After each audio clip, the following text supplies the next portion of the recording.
நல்லூர் கந்தசுவாமி கோயில் இலங்கையில் மிகவும் புகழ்பெற்ற கோயிலாகும். இது ஈழத்தின் யாழ்ப்பாண நகரத்திலிருந்து சுமார் 2 மைல் தொலைவிலுள்ள நல்லூர் எனும் இடத்தில் அமைந்துள்ளது. முருகனுக்காக கட்டப்பட்ட இந்த கோயில் மிகவும் தொன்மையான வரலாற்றை கொண்டது. உலகத்தில் பல்வேறு இடங்களில் இருந்து பல பக்தர்கள் நல்லூர் முருகனை தரிசிக்க வருகின்றனர்.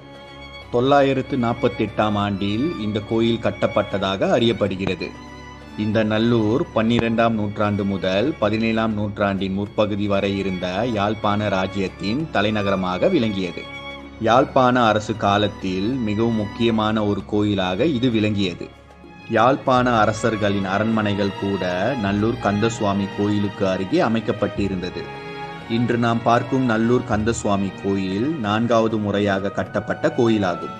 இதற்கு முன்பு 3 தடவை இக்கோயில் போர்த்துகீசியர்களால் இடிக்கப்பட்டுள்ளது.